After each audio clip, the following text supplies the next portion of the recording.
community engagement program, because each panel speaker has chosen one area.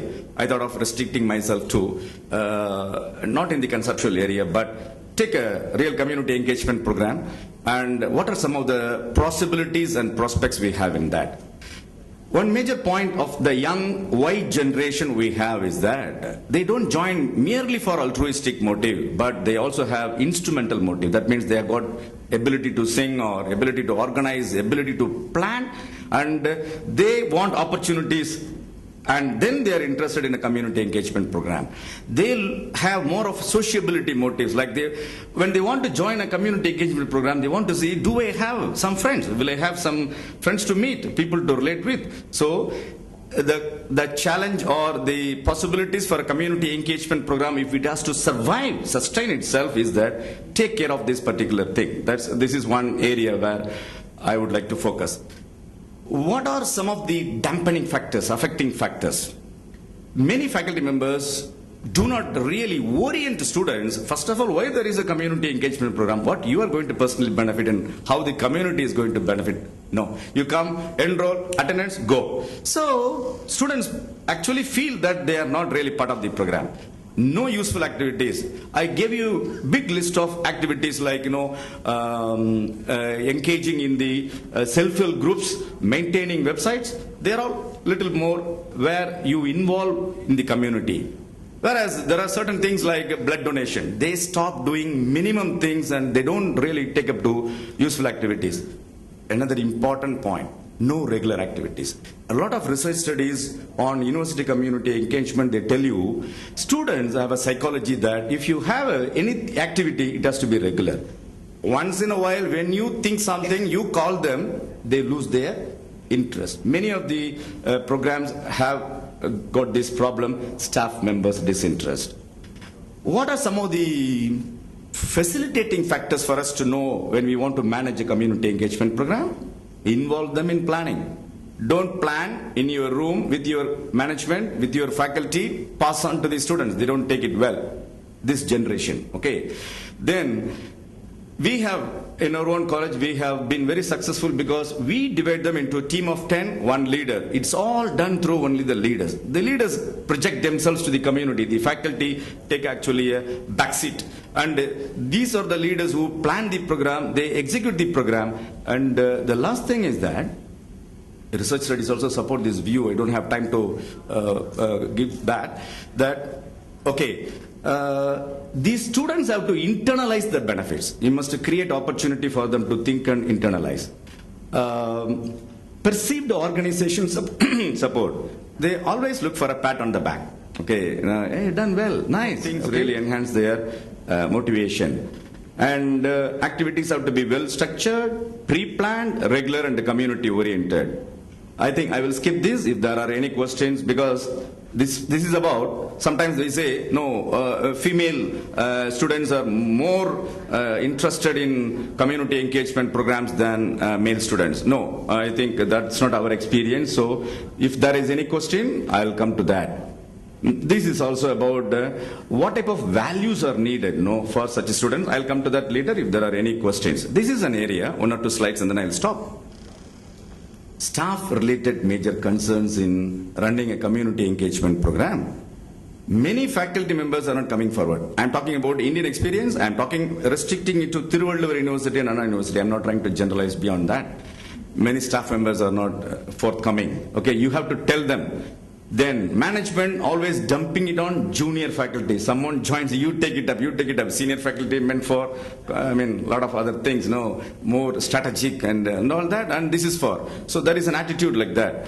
A little knowledge of faculty members regarding what actually motivates a student to join, to contribute, and to sustain oneself in a community program.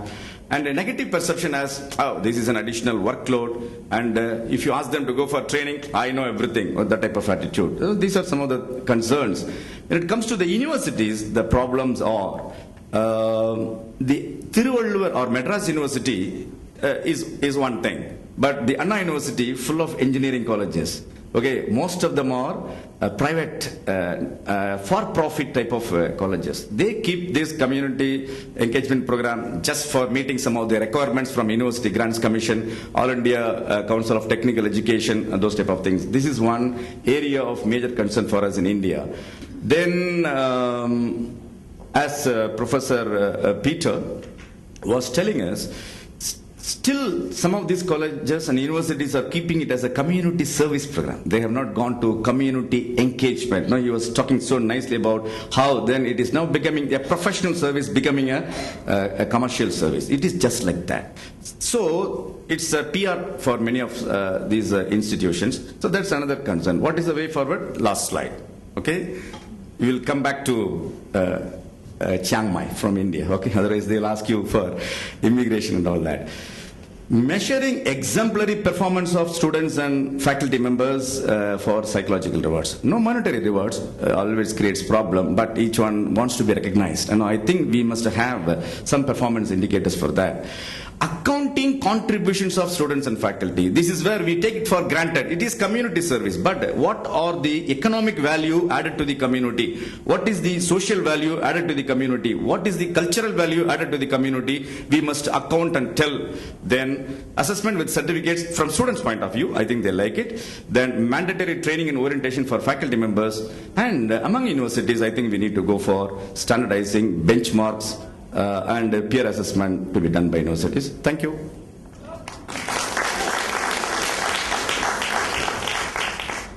Thank you, Dr. Rosario, for being mindful of our time while being able to deliver the gist of your presentation very eloquently. Okay, so before I do my job as chairman, that is to sum up the session, I think we can allow one question from the floor. Any takers? It could be a question, it could be a comment, it could be a sharing of experience. Feel free.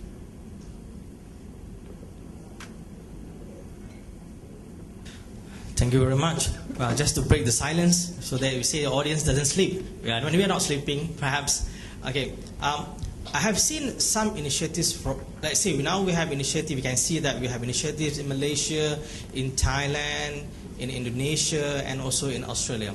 Just wondering, perhaps as the end outcome of this 3-4 days conference, perhaps can we look forward, because I think now we have strong foothold on the ASEAN, but I'm not sure whether we can come out something from the ASEAN to have not only the issue came up, how to really to define the university and community engagement. Perhaps can we optimize our ASEAN formal recognition we already have. We have only politically, educationally, but perhaps also to use that platform to optimize it and to enhance the university community engagement. So my idea is that can we look something on that platform, looking at the ASEAN collaboration that we already have, to move forward towards in the university community collaboration. Thank you. I'm not sure whether you're aware of the network, the APUSEN network, the Asia Pacific University Community Engagement Network. Okay, so that is one attempt as well to enhance the collaboration between, well, it's Asia Pacific, but ASEAN is in there as well. Okay, so that is one initiative that perhaps we can look at as a platform for us to collaborate to further advance the university community engagement agenda. Yeah, thank you. All right, so with that, can I summarize the discussion for this? One more. Which basically has a role, and if supposing the forum takes up a corporate as a partner into this whole initiative of trying to involve them in the community, I think there are two things that would actually support. One is finance, which is a major problem which everybody would face going through a number of programs. Second is that there is a sense of responsibility which will go back to the corporate. Maybe it'll take some time, but they are responsible for some of the things which is happening to the community, but that particular responsibility can be an awakening to them also. So I think probably the next this thing, there could be some corporate partners involved in this, on those who are basically interested in CSR activity. Thank you. More sharing and more comments from all participants for them to actually comment on how we can move forward. For instance, getting the corporate partners as well to be involved in the conference. And yeah, we do look at university community engagement actually in a very broad sense, because who is the community? I think that was one of the issues that was discussed and brought up by different speakers, that perhaps we need now to broaden the concept of community to include all stakeholders, which could also be the corporate body coming in to facilitate that particular challenge of funding. Yeah.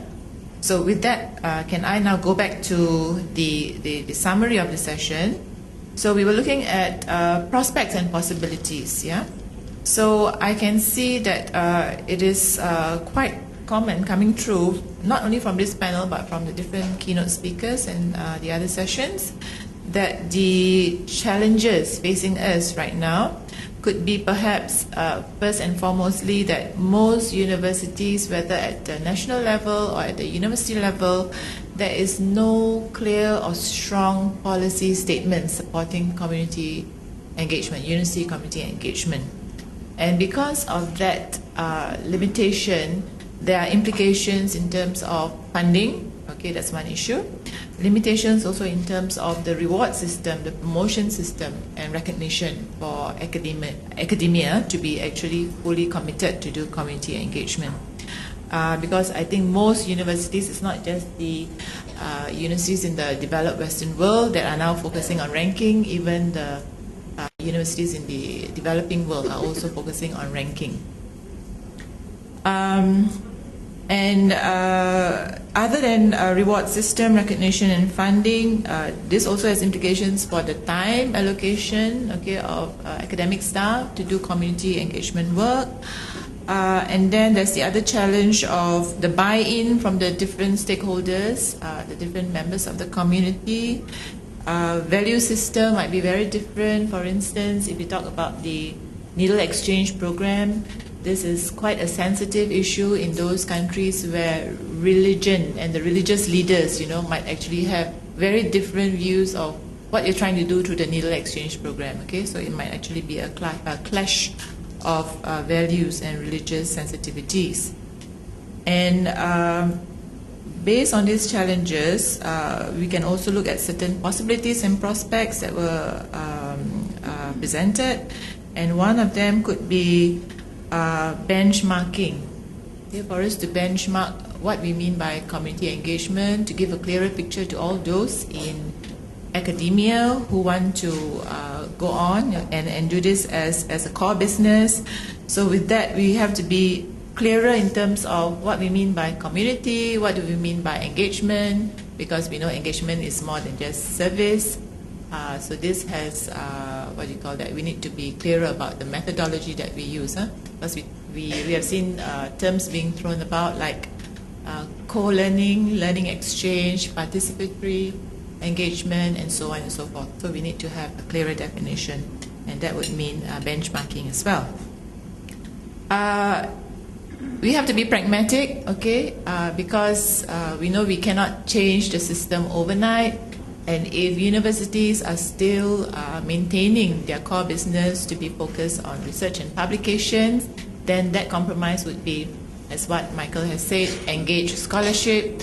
So with engaged scholarship, we can also fulfill the agenda of getting research and publications. Patents, commercialization might come about through the social enterprises, that we do with the community.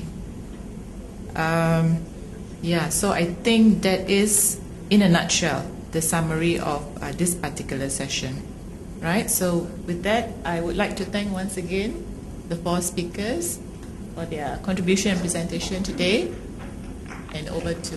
Thank you so much, the Chairman, for your well-said summary, and thank you to all panelists for your well-done presentation.